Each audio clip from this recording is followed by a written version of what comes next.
Some of you left your good jobs and you came here, and the reason why you are here is solely for the reason of your children. As we are saying this to these children, they are telling us, they say, Pastor, we understand that our parents sacrificed so much to bring us here, but it is our right as children for our parents to suffer for us, bringing us to the United Kingdom. As much as we appreciate that you have done well to sacrifice to bring these people to a world where there are opportunities for them to develop and become what they want to be in life. But the same people are saying, Pastor, yes, we have heard it, but our parents must know that it is the right of every child to have an environment created by their parents so that they can be what they have to be in life.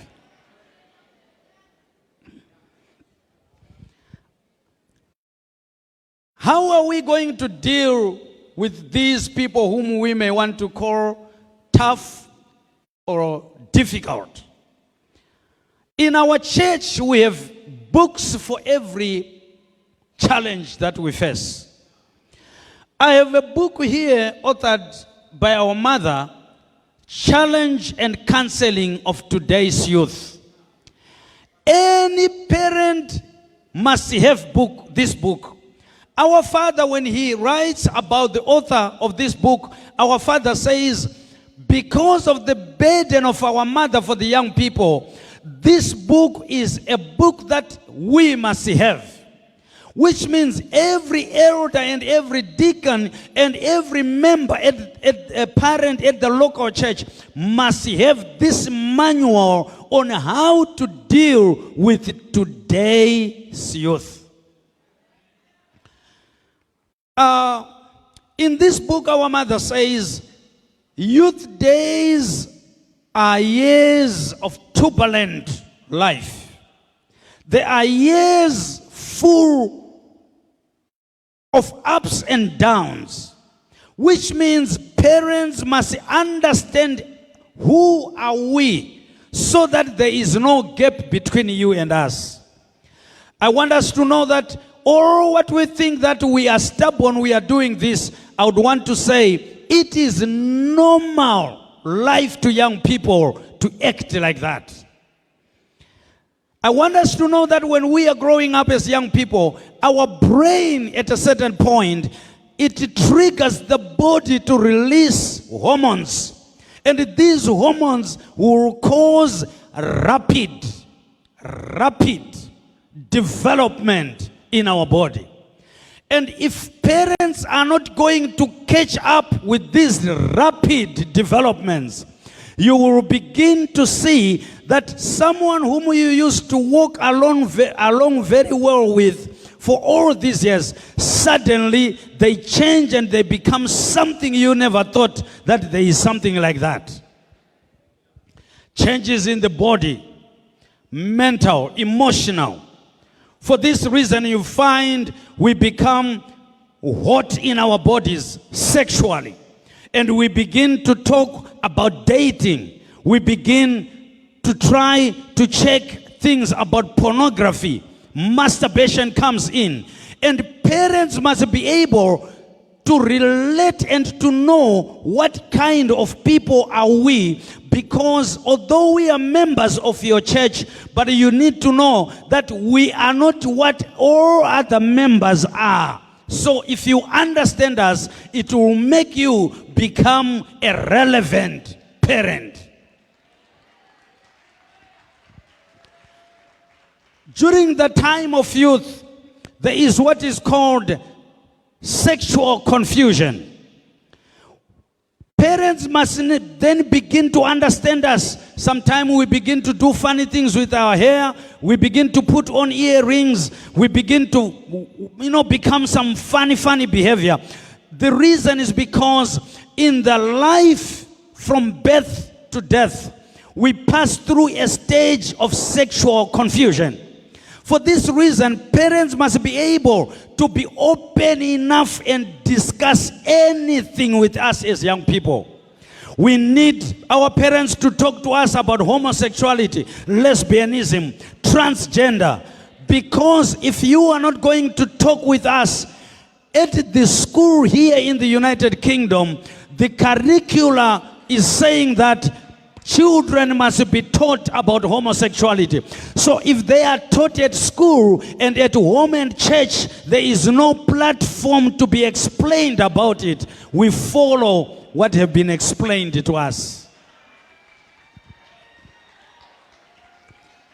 I want us to know that what is sometimes called rebellion is not rebellion. When we are growing up, we pass through a stage of life, normal stage of life, which is called a stage of identity crisis. We are born in Zimbabwe and we are growing up in the United Kingdom. We are born in the United Kingdom and we are growing up with Zimbabwean parents, but we are not 100% Zimbabwean. This is when now you begin to see your children, when they grow up and they become youth, when you talk with them Shona in public, they don't want to show that they understand the vernacular language. This is the reason why when we are talking to the youth, when you say, when they ask it, where do you come from? They don't say Zimbabwe because they know that I come from South London. This is the reason why when you say, are you Zimbabwean? They say, my parents come from Zimbabwe. They are doing that not because they don't want to be Zimbabwean, but they are in a period of identity crisis. Hear this. As they are refusing to be Zimbabwean, in primary school they are playing together, multicultural, and they feel that we are one group together.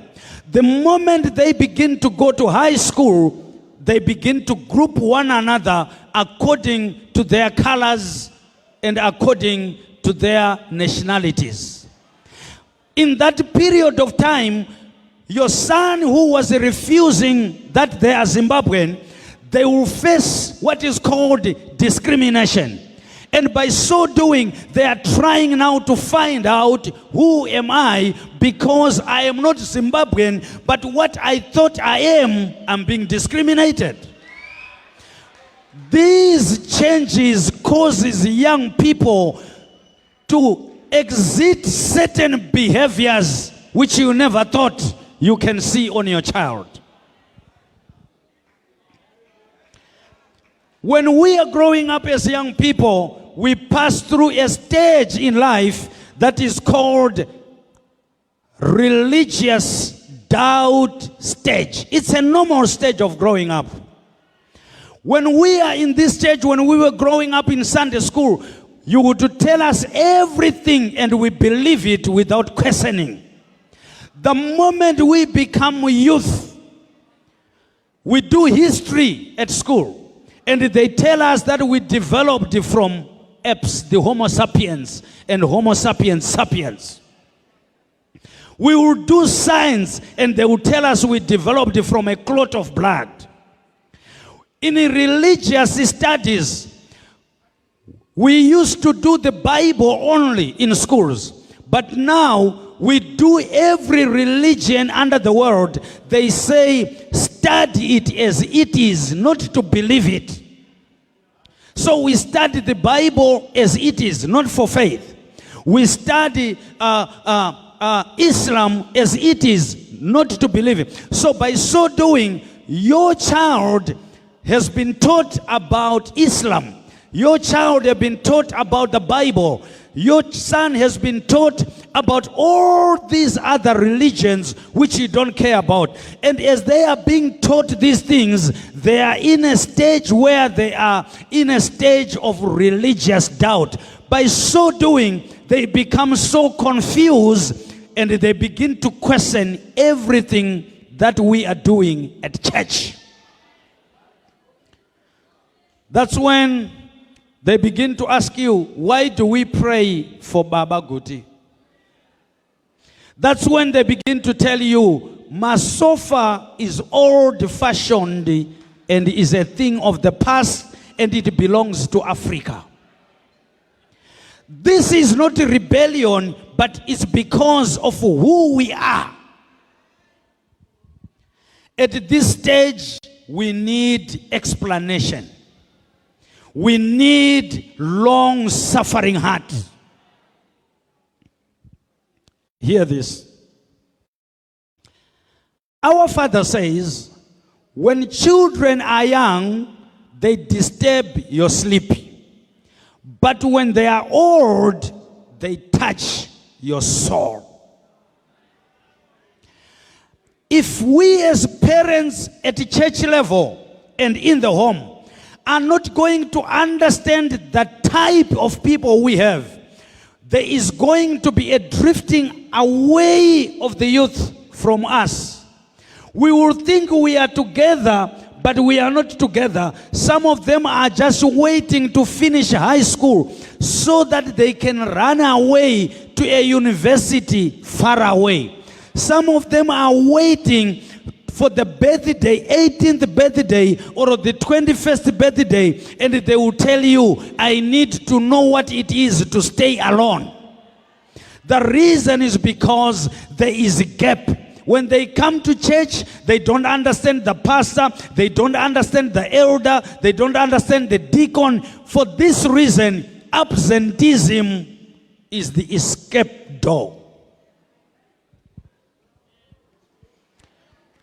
When we are growing up as youth, we pass through a stage where our brain develops and our cognition and our mind and our mentality begin to be goal-oriented. We begin to look into the future. What do I want to be in the future? This is now when we begin to have a career or a profession clash with our children. The Zimbabwean parent wants their daughter to become a nurse. But I am at a stage whereby I don't understand all what you are talking about nursing. How easy is it to get a job? I am in a stage whereby I want to do something else which you don't understand as a parent. And we begin now to clash. It's good to do nursing, but let it be explained to me. Not because you are a nurse, I must become a nurse. That's why sometimes our children have gone into university. After finishing their degree, they came back to you and say, Mama, I want to do nursing. Because they've discovered that the degree that they were doing, there are no jobs for that particular degree.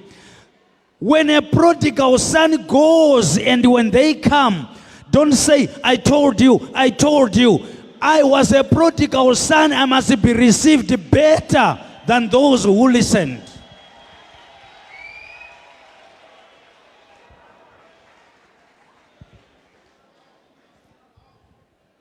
The reason why we lose young people is because we don't understand us when growing up. The last stage I want to talk about is called the stage of emotional instability. That emotional instability is normal. You begin to see us becoming moody. You begin to see us having low self-esteem, depression. You begin to see us relating more with our friends because our friends are understanding and our parents don't understand. We are in a level whereby our bodies are passing through rapid changes and we don't know how to handle them. Sexually, we are beginning to be attracted to other young people. Sexually, we are being attracted to other boys and girls. Demons are coming in and they are fanning these emotional stability moments. At this stage, like what Dr. Laverne was teaching. Parents must learn to calm down, love us, have long suffering with us. We may be like that for 5 years, but when we come to a certain level, we have matured. You find the child who used to be so rebellious, suddenly they begin to calm down and understanding. Parents, our children are saying, we need your support. When there is a parent evening at school, you must forgo a shift and come to the school. Other parents will be with their children. And when I don't have my parents with me, when other children have parents, or what it translates to me in my stage of emotional instability is that my parents love money than me. When you try to say, do this, they are not listening because your job is more important than us. We were about to put our child in boarding school in Zimbabwe, and we said we are missionaries. Maybe during the holiday, we are in mission work. When we come back, our child will be at the boarding school. We said we will go and let our child change many schools as long as we are together, so that our child must not become closer to the boarding master than their father or their mother. At the local church, you parents, don't wait for us to mature in God, for us to be given positions of leadership. We wanted the local church youth members to become deacons, because you, when you were made an elder, you were not as good as you are today, but these conferences have made you become a better leader. Why are you waiting for the youth chairperson to become perfect in giving tithe, perfect in church attendance? But when you make me a deacon, I begin to behave like a deacon. It makes me love my church and come to church.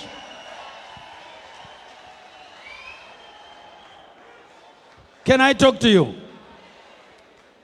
You are an elder, and your assembly is 30 members. And you are an elder. But I am a youth chairman for the province. I'm leading over 150 youth. But I am not a deacon. But you are an elder. But you are leading 30 people. Why not qualify me to be a deacon?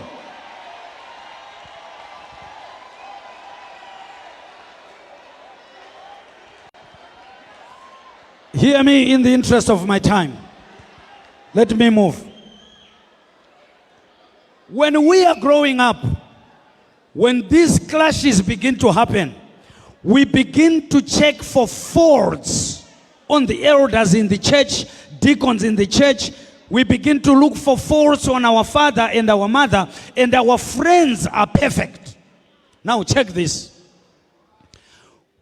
When you are a parent and you worship, then your Christianity must show to the children who are youth. Check this.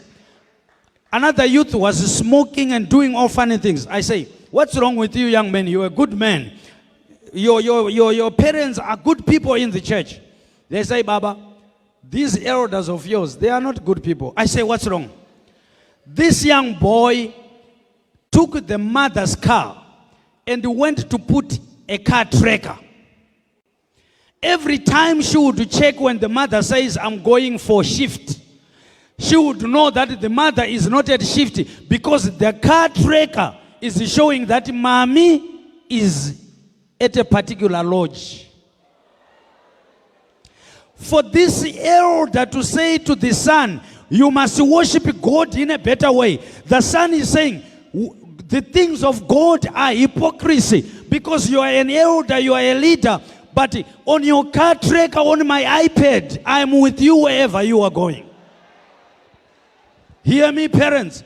When we say to our children, don't watch pornography, when we get hold of your phone, we know where to check things that you are doing on your phone.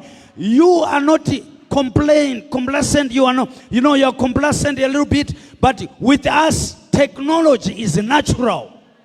So we know where things go when you delete them. And we know our father is watching pornography. So when you say don't watch pornography, we know you are watching pornography. Can I talk to you?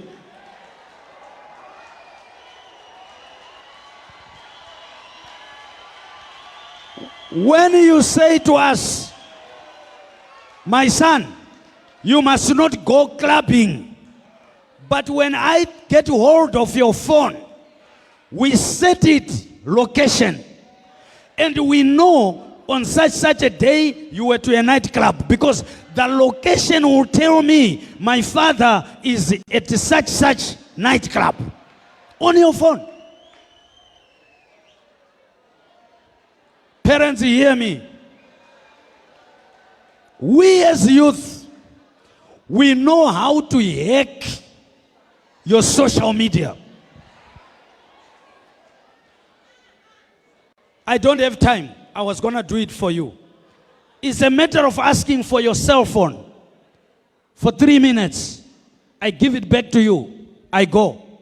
Whatever is coming on a mobile phone, WhatsApp says inscription, right? Inscription means messages that came from the one who sent and the one who received. They say no one else have seen it. But I want you to know, 3 minutes, give me your phone. I'm youth. I give it back to you.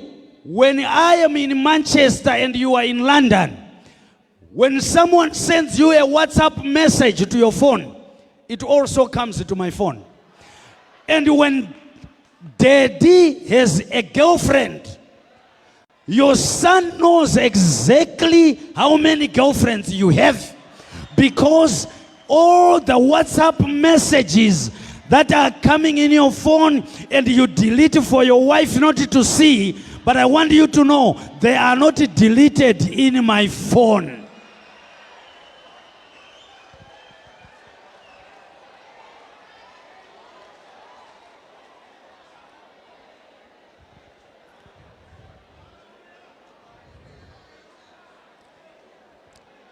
Parents, hear me today. We as youth, we are not willing to hear church politics. We are not willing to hear how bad elder so and so is. We are not willing to hear how pastor so and so is bad. As you are talking politics in the car, we are talking our stories, but we are hearing and recording everything you say. When we come to church and you say, oh, elder, oh, pastor, you are wonderful, we are looking at you and we say, Christianity is not true because elders are hypocrites. Tell your neighbor, do not destroy your own children. Let me quickly move. At the local church, when we come in our funny hairstyles, we come with our funny suits. Do not worry about how we dress. Do not worry about how we put our hairstyle.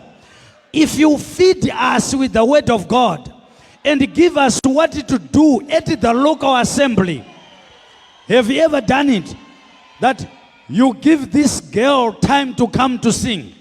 If she has a very short dress, you will see that she is uneasy about it. Next time she knows how to dress when coming to church, because there is a reason why I must do my hair in a certain way, because my elder gives me work to do as an usher, as an MC. When you are as an elder, you are the secretary of the church, it doesn't mean that it must be you who must come to collect the free offering. You can ask a youth member to collect a free will offering on your behalf.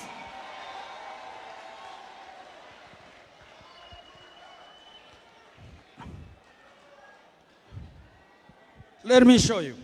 Do you see this program? It's a program for the youth conference. It was designed by a youth. I don't know whether she is a deacon or not. When I needed a program for my local church, you see this one. Nice program. Those from my regions know that we didn't have a program nice like this. What happened? Another youth designed it.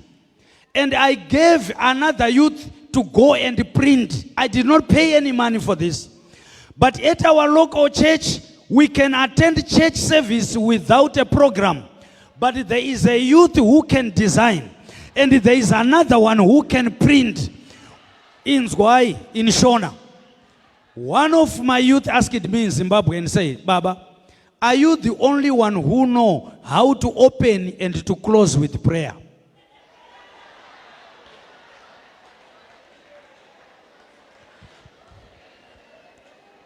We are 15 elders at a local church, and we are rotating to give one another what to do. But in our region, I salute Elder Msanja and Amai. They make sure that our youth time to time have something to do. When we had anniversary, our youth organized an official opening, and they were doing everything. By so doing, they look forward for another anniversary, because there is a reason why we must go to church. I cannot just come to church to sit and go back home. Come to sit and go back home. I am full of energy as youth.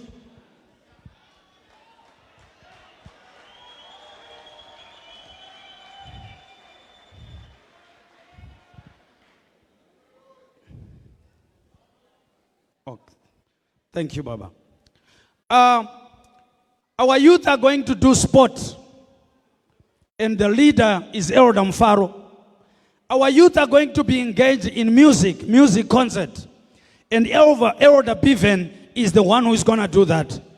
Our youth should do youth outreach crusades, and we have asked in our province Elder Mdzingwa to be responsible for that. Our youth must do get-togethers. They must do big Sundays. And we must keep the reason and the purpose why those events must be done.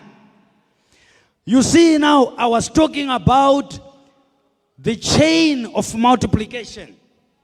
We should not suffer alone when we have people who are either advisors or not. Thank you very much. God bless you.